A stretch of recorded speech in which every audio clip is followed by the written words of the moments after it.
Hey, welcome to another episode of Farmer James Mountainside Beekeeping, coming to you from Vermont, US of A. I'm out in US of A because I just got a person that gave me a shout out all the way from Bangladesh. Shout out back at you, Bangladesh. I appreciate you tuning in. And I'm just bringing all this information to you folks so that not only you become a better beekeeper, but also it makes me a better beekeeper because what I'm sharing with you is based on the science of beekeeping as well as my experience up here in the great state of the Green Mountains of Vermont. Yes, so again, today's big topic. And let me take a swig of this beautiful coffee, which you can't see the beauty of it, but you could taste the beauty of it. So let's just keep it simple as that. So let me just take a swig of this fine tasting coffee while you give me a thumbs up, like, and share down in the comments about what you feel I'm offering you, because again, what I'm sharing with you is how to make us better beekeepers so that we could have stronger honey populations, not just here in the state of Vermont, but also throughout the world. All right. We got a lot to talk about. We got a lot to share. We got a lot of clarity to a lot of things that aren't clarified, that will actually need clarification. A lot of those clarificational things, is that a word? A lot of things that need clarification are the unknown things, obviously. But what is killing the honeybees? And why is it just simply labeled colony collapse disorder? So, well, again, let's look at the facts. So far, in 1 year, okay, because last year this time, disclosed to us by the United States Department of Agriculture, again, just look up the facts. I'm only sharing with you what I read and what I'm sharing with you. And that is that honeybee populations were doing very, very well. They were in the percentile that showed great growth. But was that great growth based on the number of bees sold? Or was it the data that statistically the breeders or whatever level backyard commercially indicated they had viable, healthy populations after they've treated, so forth and so on? So again, what was that United States Department of Agriculture information getting their information from? So then, by the end of 2024, they were starting to disclose to us, the consumer, backyard beekeeper, and also to the commercial beekeepers, a great decline in the honeybee populations. And with no information to support the reasons why, but a lot of guesses. So let me define what colony collapse disorder is for many of us. Really, it's not fully understood, okay? Because there is no reason scientifically proven how to test it and get that data to prove what is causing it. So, there are a lot of different factors that can be included to the reasons why we have this colony collapse disorder, as it's called. Pesticides, okay? Pesticides, the glycophosphates, PFAs, the things that are killing us, that are hurting us, that are hurting our children, drinking water, so forth and so on, okay? Certain pesticides, particularly neonicotinoids, a lot of the states, New York, Vermont, has just now passed, again, not enforced for a few more years, allowing for many chemical companies to dump more of these chemicals in our yards, killing our bees. So these things have also been linked to honeybee disorientation and death. Again, pesticides have been linked to honeybee disorientation and death. Is it just the honeybees, or is it all of the pollinator species?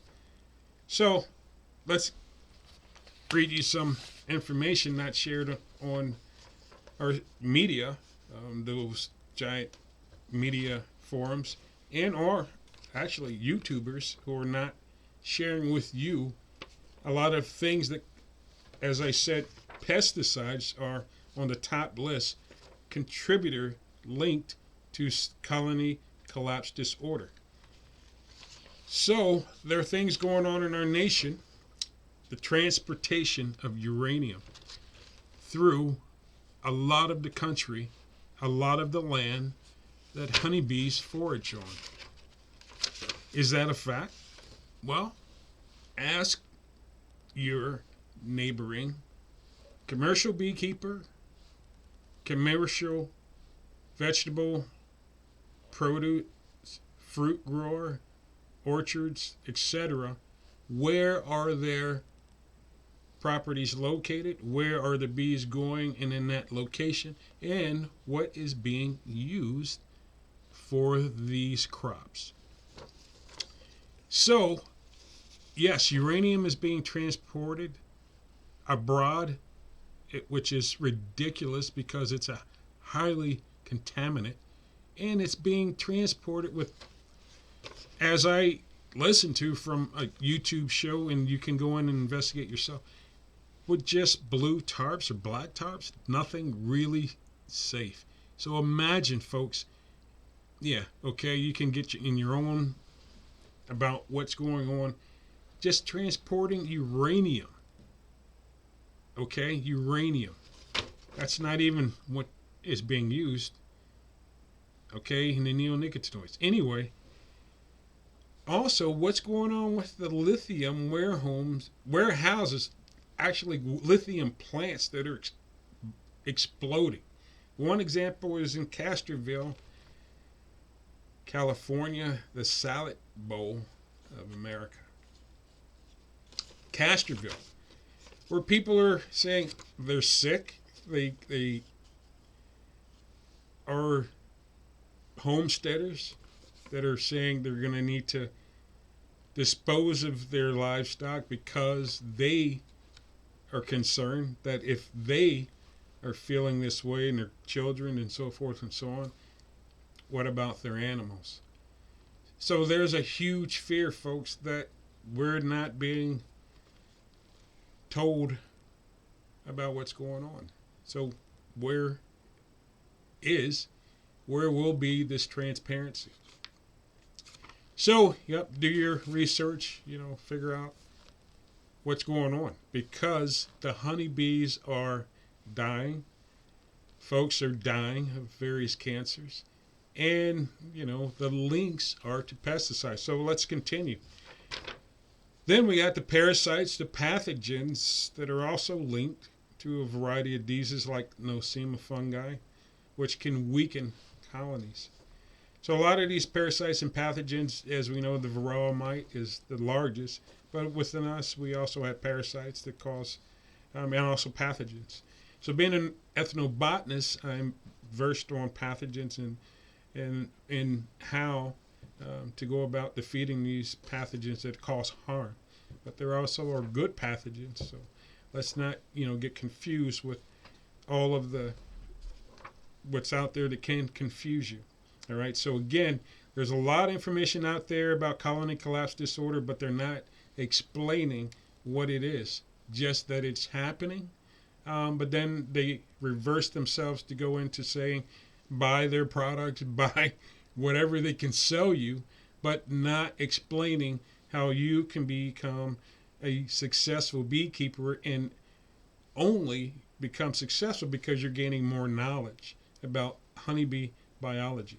So yes, also we got habitat loss based on poor nutrition from urbanization, and agricultural monocultural crop practices that are the agricultural fabric of America, okay, that has been designed on those large scales to produce large grain crops and so forth and so on. All right. So because of it, it reduces the diversity. And that's what honeybees need is diversity. And primarily the reason why, and just that the habitat loss and the poor nutrition, that is also something that's not talked about. So imagine you just having a corner store and a liquor store and another corner store just with snacks, okay? And so that your daily routine, your morning routine is those three compartments of nutrition. Limited, but not diverse. All right, so yeah, what's at the corner store? Yeah, what's on your corner? Yeah, and what's in many neighborhoods that have and are causing many of the two-legged, us, to decline in health. So again, folks, that and climate change. All right, so we talked about the first three. Now climate change.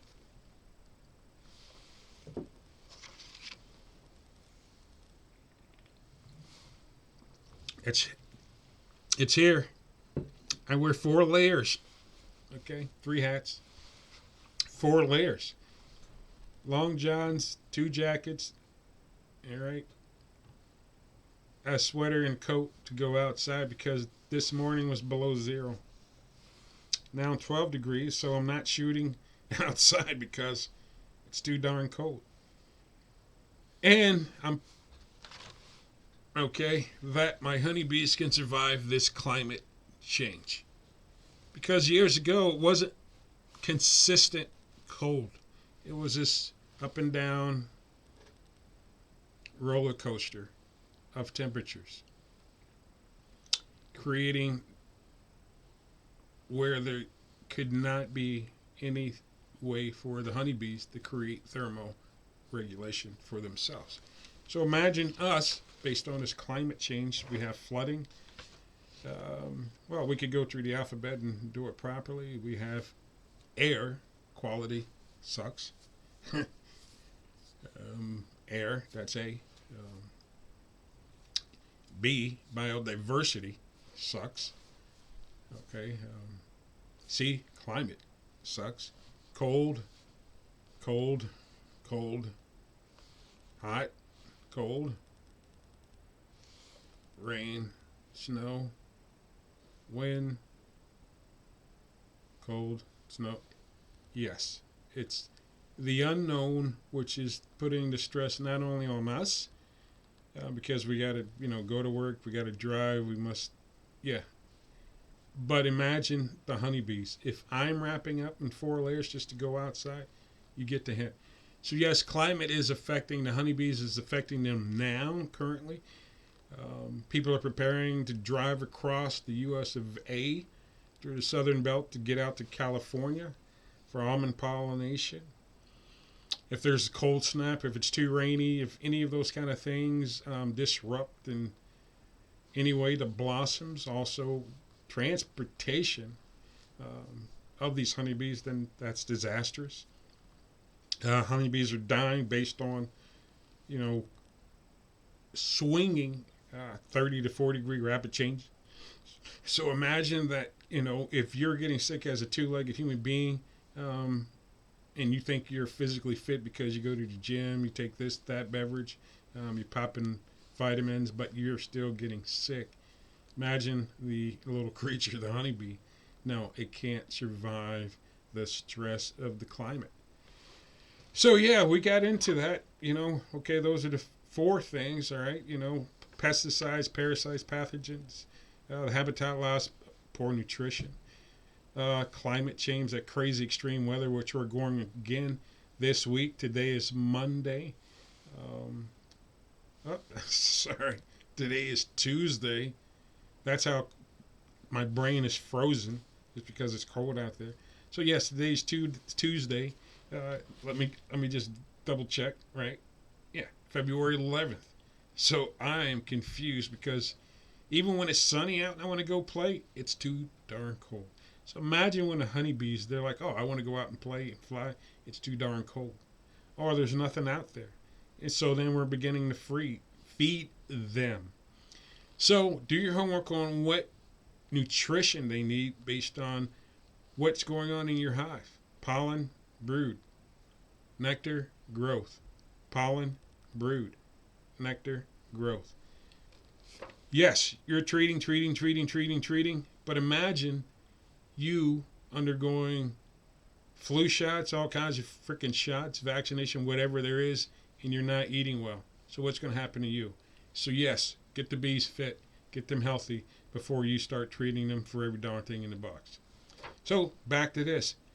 Stress and beekeeping practices. Wow, I just hinted about that. I just hinted. The transportation of hives, overcrowding, and artificial feeding may contribute. Again, I said it before I said it, and it's here. Okay, it's here. I'm reading from printed information. Okay, it's scientific information from scientists that have linked reasons to colony collapse disorder.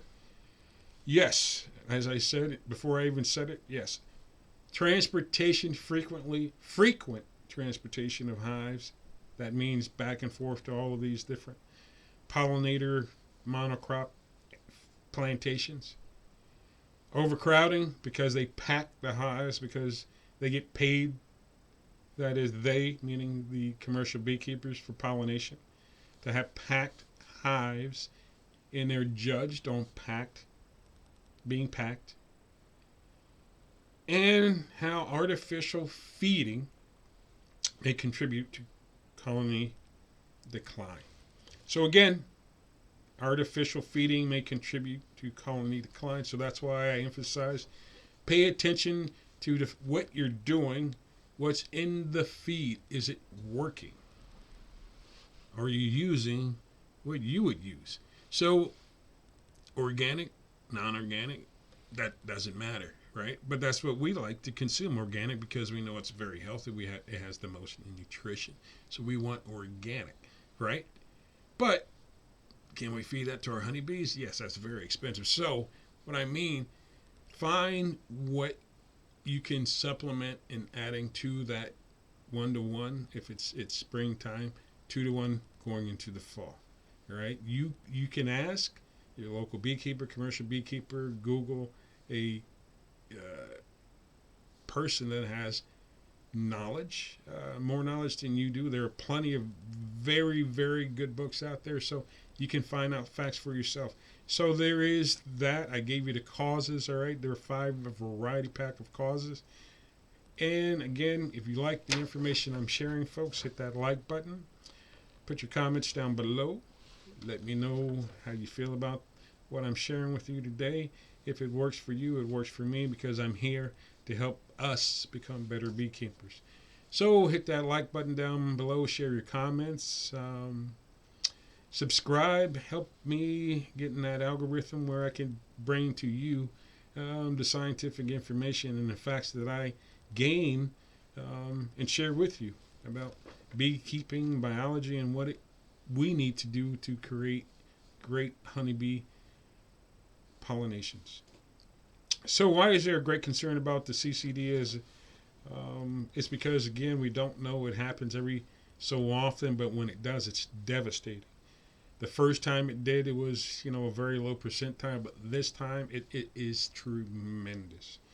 It is in the 80% to 100 percentile, and for people who it is their livelihood, they are asking to be saved from not knowing what to do, not knowing not just what to do, but just, not knowing what to do.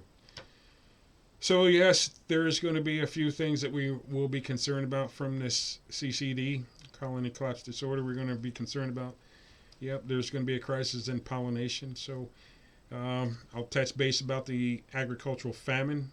You've heard it here. Again, Farmer James is bringing you first. I'm going to go into a series talking about agricultural famine. Nobody's talking about that.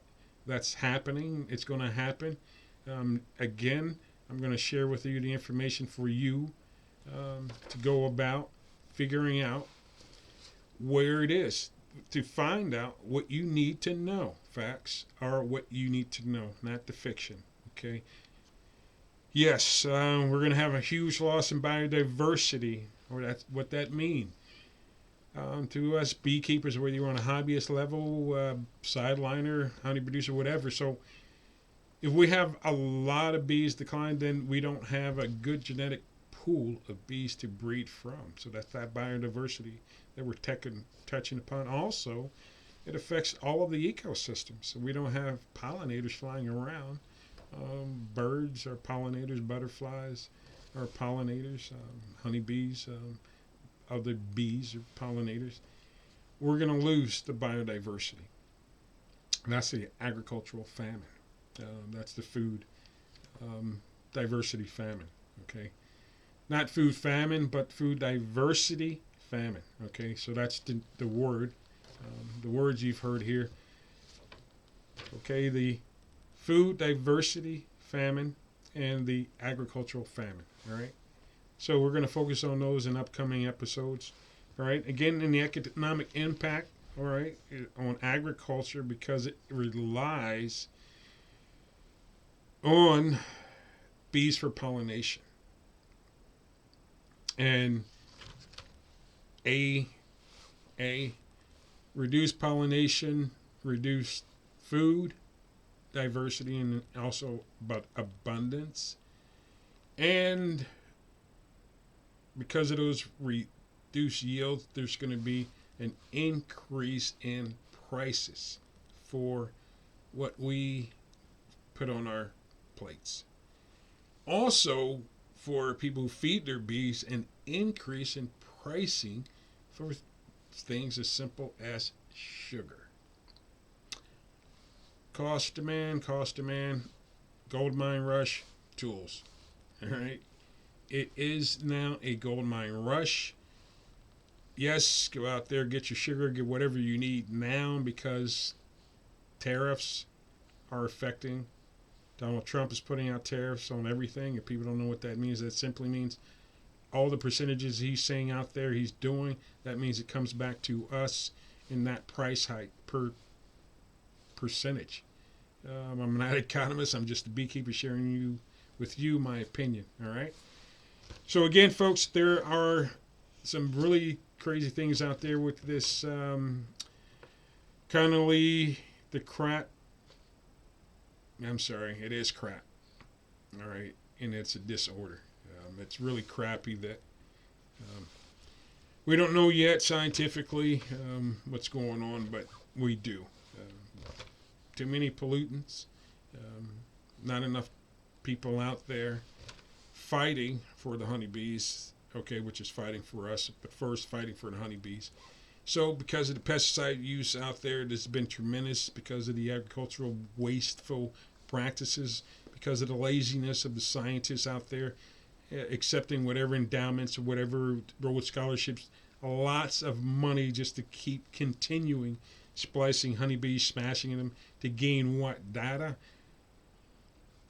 But yet you still know the links, because these links are pesticides. Wow. So yes, we're running out of time. All right, not just for the honeybees, for ourselves. So really, let's go. Let's go. Let's learn about our bees. Let's live about our bees. Again, I'm only sharing with you the facts about what's going on. I'm going to keep bringing you information translation so that we can know everything that's going on. I am cold, but that's in Vermont. Some people are warm. It's hot. You're feeding your bees. But pay attention to what you put in your bees, because nutrition, I already told you about the facts. The facts are here. All right, not only regurgitated the facts, I have plenty of books over there, 30 plus, about what nutrition is to the honeybee, what nutrition is to us. An ethnobotanist by degree. I'm a practitioner about foraging, what's around me. I keep my honeybees in away from monoculture crops, farming, agriculture. I try to do my best to bring the purest to myself. So that means I try to bring the purest to my honeybees. What I don't do is practice what is a failure practice. I try to practice what is a working practice. The honeybees tell me what works.